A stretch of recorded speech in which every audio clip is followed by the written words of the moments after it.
नमस्कार, बहुत बहुत स्वागत आप सभी का। आप देख रहे हैं न्यूज 18 राजस्थान की खास पेशकश स्पेशल रिपोर्ट। आप सबके साथ मैं हूं प्रियंका राय। सबसे पहले बात करेंगे मुश्किल में सुनीता की। धरती से 400 किलोमीटर ऊपर अंतरिक्ष में भारत की बेटी फंसी हुई है। सुनीता विलियम्स के स्पेसक्राफ्ट में बड़ी खराबी आ गई है। सुनीता विलियम्स और उनके सहयोगी एस्ट्रोनॉट बूच विल्मोर जिस एयरक्राफ्ट से स्पेस स्टेशन में गए थे, उसमें से 5 जगह से हीलियम लीक हो रही है। इस बीच एक मीडिया रिपोर्ट ने नासा पर कई बड़े सवाल भी खड़े कर दिए हैं। देखिए रिपोर्ट।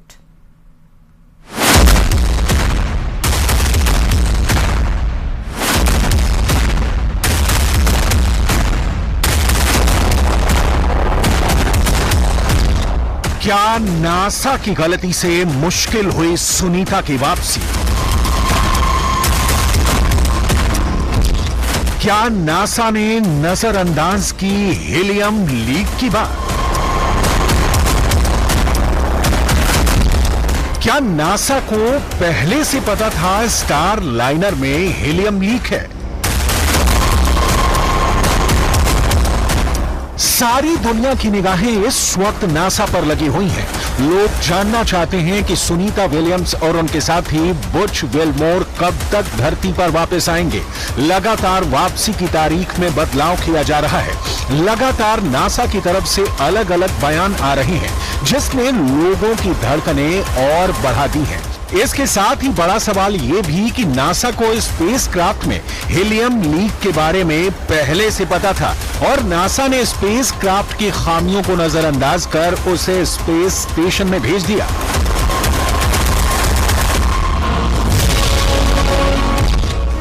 विदेशी मीडिया सीबीएस न्यूज की एक रिपोर्ट में कहा गया है कि नासा और बोइंग को 5 जून को हुए लॉन्च से पहले ये स्पेसक्राफ्ट में हीलियम के रिसाव के बारे में पता था।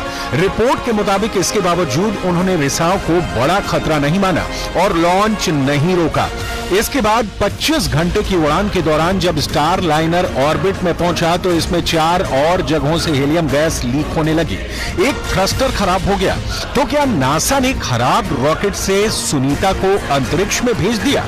हीलियम का इस्तेमाल प्रोपल्शन सिस्टम में फ्यूल पहुंचाने के लिए किया जाता है। इससे स्पेस में स्पेसक्राफ्ट के लिए कदम दर कदम आगे बढ़ना आसान होता है। इसके अलावा पृथ्वी के एटमॉस्फेयर में वापसी के दौरान स्पीड को कम करने में हीलियम काम आती है।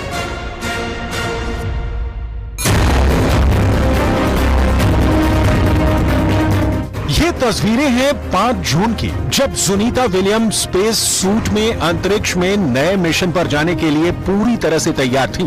वीडियो में देख सकते हैं कि सुनीता अपने साथी बुच विल्मोर और स्टेशन में मौजूद लोगों के साथ गले मिलकर अपनी खुशी जाहिर कर रही हैं। लेकिन उस वक्त किसी को भी अंदाजा नहीं था कि अंतरिक्ष में एक नहीं 2 मुसीबत उनका इंतजार कर रही है। सुनीता अपने साथी बुच विल्मोर के साथ इंटरनेशनल स्पेस स्टेशन में फंस गई है और वापसी के सारे रास्ते बंद होते हुए नजर आ रहे हैं। दोनों को जिस स्पेसक्राफ्ट बोइंग स्टार लाइनर में लौटना था, उसमें खराबी आ गई है। सुनीता और विल्मोर को सबसे पहले 13 जून को स्पेसक्राफ्ट को अनडॉक करना था। इसका मतलब स्पेसक्राफ्ट से पृथ्वी की तरफ वापसी का सफर शुरू करना था, लेकिन ऐसा नहीं हो सका। इसके बाद 19 जून को जानकारी सामने आई कि स्पेसक्राफ्ट की वापसी की नई तारीख 26 जून को तय की गई है, लेकिन फिर ऐसा नहीं हो सका। अब कहा जा रहा है कि 2 जुलाई को फिर एस्ट्रोनॉट्स की वापसी की कोशिश की जाएगी। मुसीबत सिर्फ इतनी ही नहीं है। अंतरिक्ष में रूस की एक सैटेलाइट ने इंटरनेशनल स्पेस स्टेशन यानी आईएसएस के लिए बड़ा खतरा पैदा कर दिया है। एक खराब हो चुका रूसी सैटेलाइट अंतरिक्ष में टूटकर बिखर गया, जो 100 से ज्यादा हिस्से में बढ़ चुका है। इसके टुकड़े अंतरिक्ष में घूम रहे हैं। इसकी वजह से अंतरिक्ष यात्रियों को तुरंत ही स्पेस स्टेशन में छिपना पड़ा, यानी अंतरिक्ष यात्री आईएसएस यानी इंटरनेशनल स्पेस सेंटर में सुरक्षित जगह पर चले गए, ताकि किसी भी इमरजेंसी में वो सुरक्षित रहें। इस सैटेलाइट की तबाही ने अंतरिक्ष में पहले से मौजूद कचरे को बढ़ा दिया है। रूस के सैटेलाइट रिसर्च P1 के टूटने के कारणों के बारे में फिलहाल कोई जानकारी नहीं मिली है। ये आशंका जताई जा रही है कि रूस ने मिसाइल से इसे निशाना बनाया हो।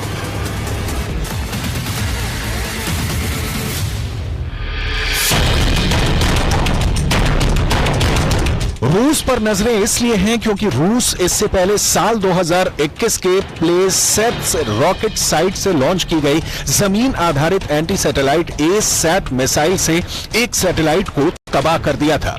इसके बाद उसे अमेरिका समेत पश्चिमी देशों की कड़ी आलोचना झेलनी पड़ी थी। अंतरिक्ष ट्रैकर और हार्वर्ड खगोल शास्त्री जोनाथन मैकडॉवेल ने कहा कि रेसर्स P1 के टुकड़े होने के लगभग 88 मिनट के विंडो में ये प्लेसेट्स साइट समेत पृथ्वी के कई जगहों से गुजरा था। ऐसे में इस बात की आशंका भी जताई जा रही है कि क्या रूस ने फिर एक हथियार टेस्ट किया है। हालांकि हवाई क्षेत्र या समुद्री अलर्ट से तत्काल कोई संकेत नहीं मिला है कि रूस ने कोई मिसाइल लॉन्च की। स्पेसक्राफ्ट में सिर्फ 24 दिन का ईंधन बाकी।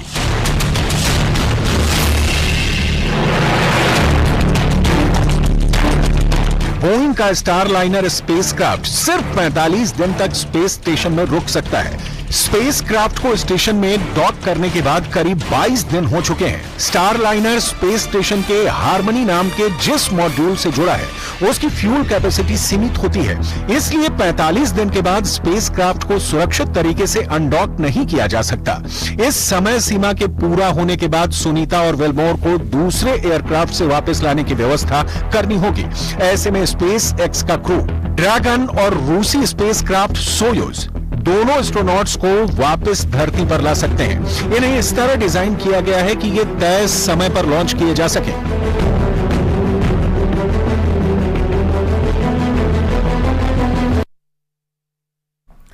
और अब खबर अमेरिका से है, जहां पर राष्ट्रपति चुनाव के लिए डिबेट की शुरुआत हो चुकी है। बाइडेन और ट्रंप के बीच पहली डिबेट में जो सुनने को मिला वो आपको जरूर सुनना चाहिए। अमेरिका की राजनीति का ये ऐसा चैप्टर है जिसमें 5 महीने बाद होने वाले चुनाव की झलक दिखाई देती है।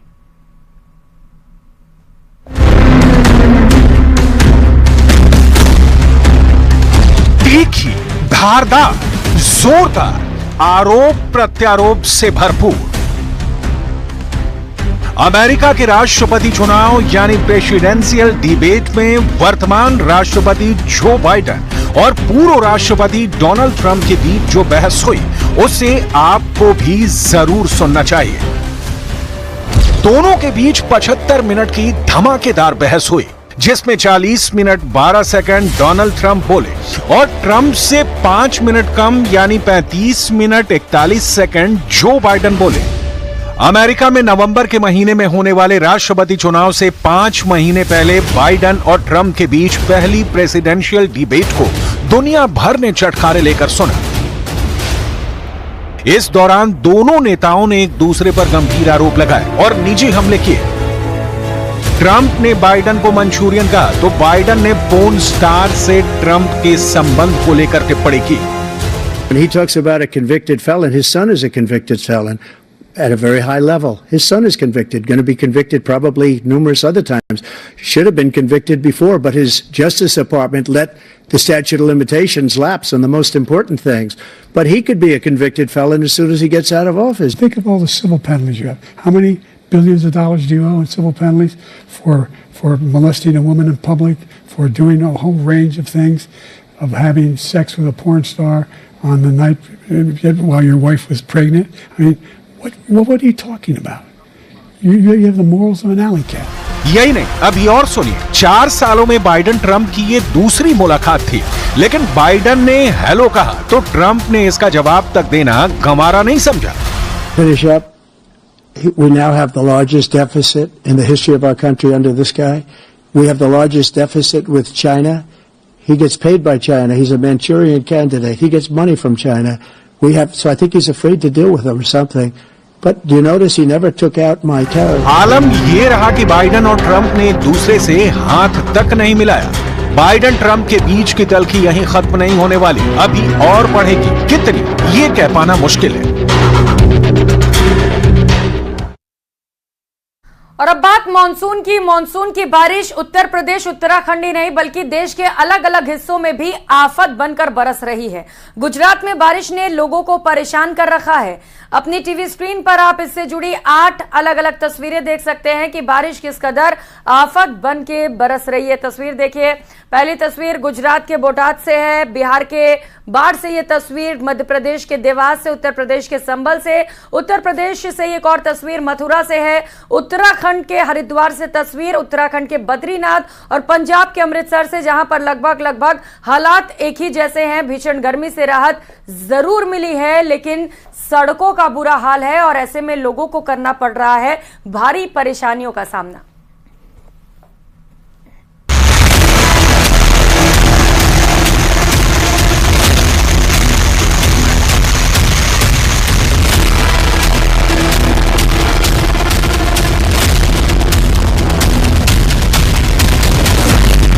बाढ़ का प्रहार, मैदान में हाहाकार।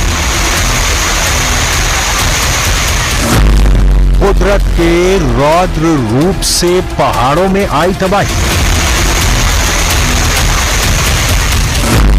आफत की बारिश से बेबस जिंदगी।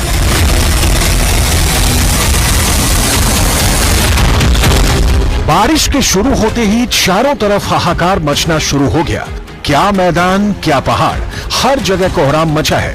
पहाड़ों में नदियां उफान पर हैं, तो मैदानी इलाकों में सड़कों पर सैलाब उमड़ आया है। मोहल्ले टापू बन गए, खेल के मैदान झील में तब्दील नजर आने लगे।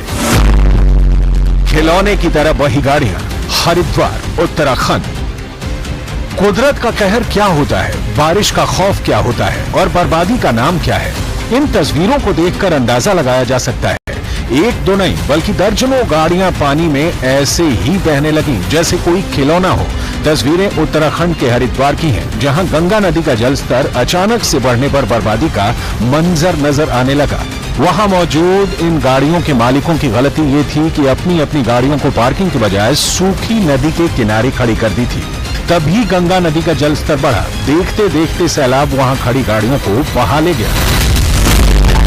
बाढ़ में डूब गया ट्रैक्टर, राजकोट, गुजरात। सिर्फ पहाड़ों में नहीं बल्कि मैदानी इलाकों में भी बूंदों का प्रहार जारी है।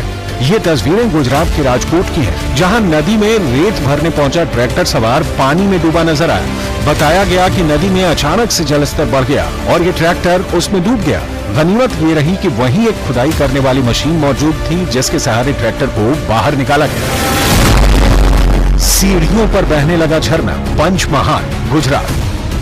गुजरात के पंचमहाल जिले में भारी बारिश के बाद एक अद्भुत नजारा दिखा। बांचागढ़ में भारी बारिश के बाद सीढ़ियों से पानी ऐसे बहने लगा जैसे कोई झरना हो। इस दौरान वहां मौजूद लोगों ने इस खूबसूरत नजारे का आनंद उठाया। डूब गए अंडरपास, वलसाड, गुजरात।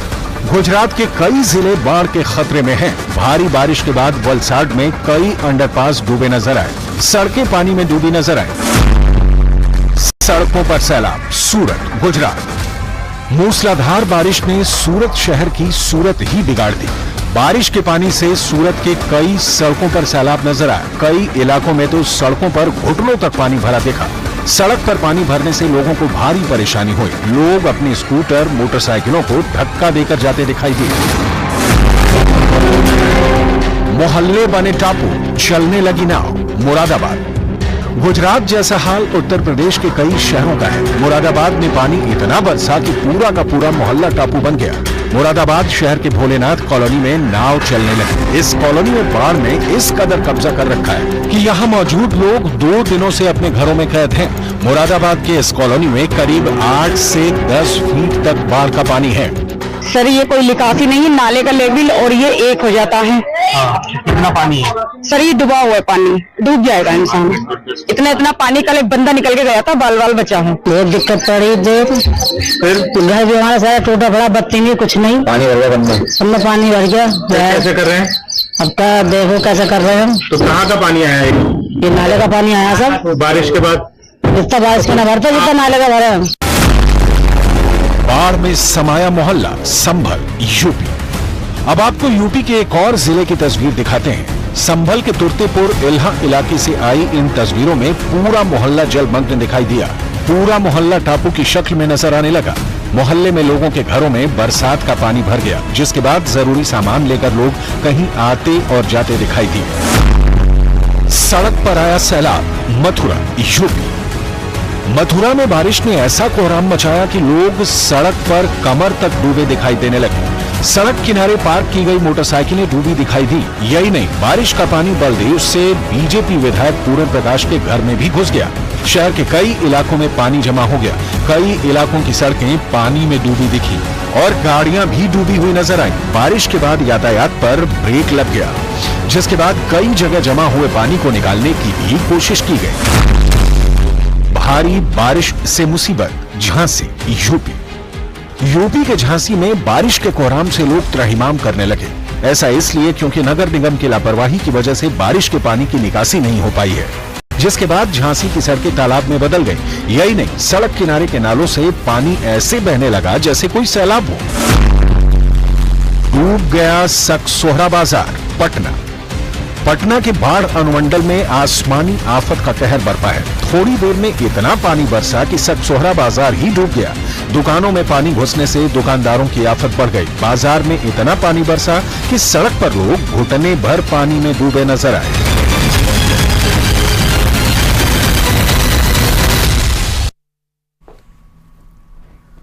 और कर लेते हैं इस बीच मिल रही बड़ी खबर का। जयपुर से बड़ी खबर है, गौरव टावर घूमने आए युवक का किडनैप हो गया। मनु जैन नाम के युवक का बदमाशों ने किडनैपिंग कर लिया।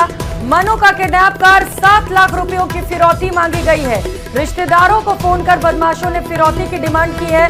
मनु के रिश्तेदार नवराज जैन ने पुलिस को इसकी सूचना दी है। पुलिस ने कार नंबर सीसीटीवी फुटेज से निकाल लिए हैं। कार का पीछा किया गया। पुलिस ने पीछा कर मनु जैन को सकुशल मुक्त करवा दिया है। ये बड़ा अपडेट है। पुलिस ने वारदात में शामिल एक आरोपी को भी पकड़ लिया है। तो पुलिस को बड़ी सफलता हाथ लगी है, जहां पर न सिर्फ मनु जैन को सकुशल मुक्त कराया गया, बल्कि वारदात में शामिल एक आरोपी को भी पकड़ लिया गया है। अब कौन कौन लोग किडनैपिंग के पीछे थे, ये जल्द ही पता चल सकेगा, क्योंकि पुलिस अब आरोपी से पूछताछ करेगी। सीसीटीवी फुटेज की मदद से पुलिस को यह बड़ी सफलता मिली, जहां पर पुलिस ने कार का पीछा करना शुरू किया और उसके बाद आरोपी को गिरफ्तार कर लिया है। तो नवराज जैन ने पुलिस को इसकी सूचना दी। बताते चले कि रुपयों की डिमांड की गई थी। मनु को किडनैप कर रिश्तेदार को कॉल कर धमकाया गया और 7 लाख रुपयों की डिमांड बदमाशों की ओर से की गई। और इसके बाद रिपोर्ट दर्ज होते ही पुलिस एक्शन में आई, जहां पर पुलिस को बड़ी सफलता हाथ लगी। पुलिस ने बदमाशों के चंगुल से मनु को छुड़ा दिया और साथ ही साथ बदमाश को भी गिरफ्तार कर लिया। सहयोगी विष्णु शर्मा हमारे साथ जुड़ चुके हैं। विष्णु, कौन कौन थे बदमाश, क्योंकि एक बदमाश को गिरफ्तार किया गया है, क्या अपडेट मिल पा रहा है? देखिए, मनु जैन जो है वो गौरव टावर घूमने के लिए गया था और बताया जा रहा है कि बाइक पे था और जब भी 4-5 बदमाश आए उसको उठाया और कार में पटका, उसके बाद में भगा करके ले गए। इस घटना के बाद में नवतेज नाम का जो व्यक्ति था उसने पुलिस को सूचना दी, बताया कि मनु जैन का कुछ बदमाशों ने किडनैप कर लिया। उसे छोड़ने की एवज में 7 लाख रुपए की फिरौती की रकम मांग रहे हैं। इस बीच पुलिस ने जब फुटेज उठाए और एसीपी आदित्य पुनिया की टीम लगी जवाहर सर्किल थाने में, पुलिस ने पीछा करना शुरू किया।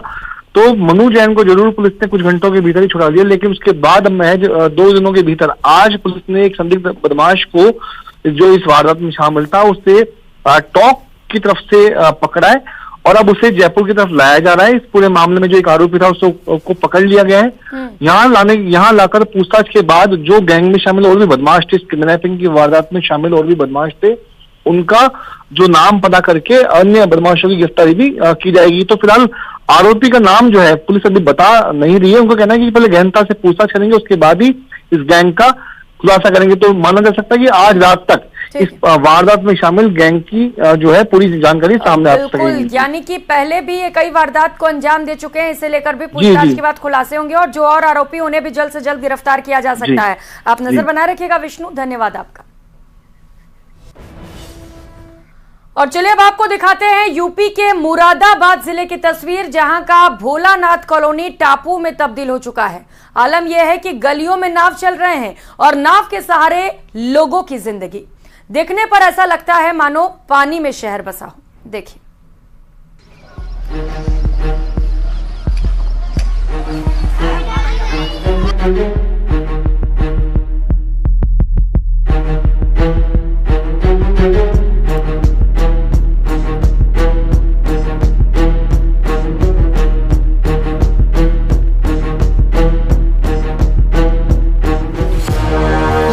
यूपी का वैनिश शहर, जिला मुरादाबाद, भोलानाथ कॉलोनी। मॉनसून की पहली बारिश में ही मुरादाबाद की ये कॉलोनी वैनिश बन गई है, यानी पानी में बसा हुआ शहर। यकीन नहीं होता तो देखिए, यहाँ की गलियों में नाव चल रही है। स्कूल जाने वाले बच्चे हो या कामकाजी लोग, मजदूर हो या किसान, नाव की सवारी के लिए सभी मजबूर हैं।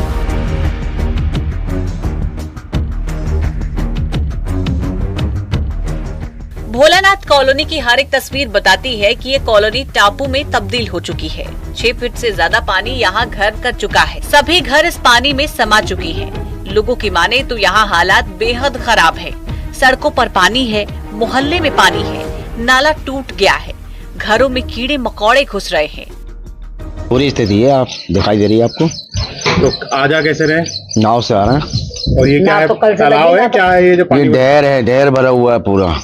नाले का नाला टूटा हुआ है, पूरा नाला टूट जाता है यहाँ से वहाँ। सड़कों पे सब पे पानी आ गया? पूरी सड़कों पानी, पूरे मोहल्ले में पानी है। तो फिर कैसे निकल रहे हैं? जा रहे हैं, पानी में आ रहे हैं, रात को ड्यूटी से आ रहे हैं, पानी में आ रहे हैं। और नाव चली भी है? नाव तो अब आई कल से। अच्छा, उसके बाद से स्थिति खराब है? बहुत स्थिति खराब है। इतने पानी में आना पड़ रहा है हमें। ड्यूटी से आ रहे हैं, रात को आ रहे हैं 9-9 बजे। गेटों पर निकल के कीड़े मकोड़े आ रहे हैं तमाम। लोग ऑफिस जाने के लिए, मेन रोड तक जाने के लिए नाव का इस्तेमाल कर रहे हैं। छोटे बच्चों को हर एक जगह से दूसरी जगह पहुंचाने के लिए नाव का इस्तेमाल किया जा रहा है। लोग तैयार होकर नाव पर बैठ रहे हैं और गलियों को पार कर रहे हैं। लोगों की माने तो यहाँ जल निकासी की कोई व्यवस्था नहीं है। यहाँ नाले से पानी बह रहा है, इस पानी में कोई भी डूब जाएगा। ये कोई निकासी नहीं है, नाले का लेवल और ये एक हो जाता है। कितना पानी है सर? ये डूबा हुआ है पानी, डूब जाएगा इंसान। इतना पानी, कल एक बंदा निकल के गया था, बाल बाल बचा है।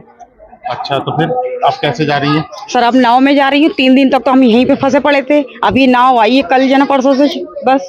और उससे पहले हम ऐसी मतलब ना कोई खाने को था घर पे, और बेचारे बुड्ढे हैं हमारे, तबीयत खराब है, वो ऐसे पड़े हैं ऊपर। बहुत दिक्कत पड़ रही जगह तो। फिर घर भी हमारा सारा टूटा पड़ा, बत्ती नहीं, कुछ नहीं, पानी भर गया सब में पानी भर गया। कैसे कर रहे हैं? अब क्या देखो कैसे कर रहे हो। तो कहाँ का पानी आया है? ये नाले का पानी आया सब। बारिश के बाद जितना बारिश का न भरता, जितना नाले का भरा है। आ जा कैसे रही हैं? नाव से जा रहे हैं, नाव से आ रहे हैं। हालांकि प्रशासन ने यहाँ नाव उतारकर लोगों के जीवन को आसान करने की कोशिश जरूर की है, लेकिन लोगों की मुश्किलें कम नहीं हो रही है।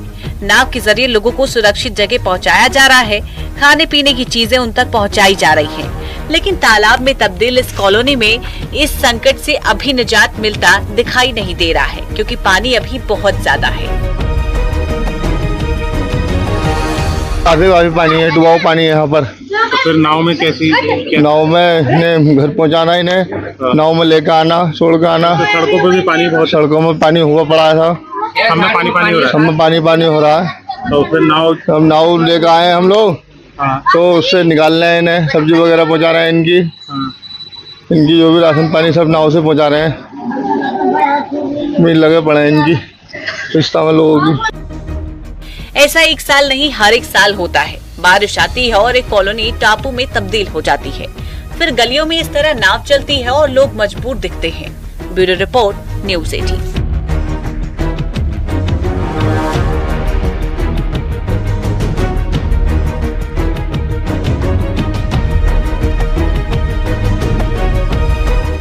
और अब बात बारबाडोस में खेले गए रोमांचक मुकाबले की, जिसमें भारत ने दक्षिण अफ्रीका को 7 रनों से हरा दिया। भारत ने दूसरी बार T20 वर्ल्ड कप का खिताब अपने नाम किया है। साउथ अफ्रीका को आखिरी 4 ओवर में 26 रन की जरूरत थी, लेकिन भारतीय बॉलर्स ने कसी हुई गेंदबाजी करते हुए टीम को जीत दिलाई। देखिए रिपोर्ट। 17 साल लंबा इंतजार हुआ खत्म।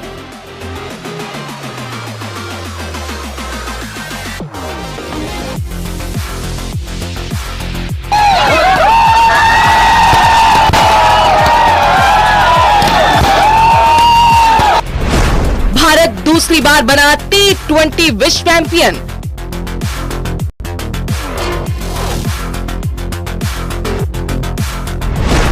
दक्षिण अफ्रीका का सपना हुआ चूर चूर।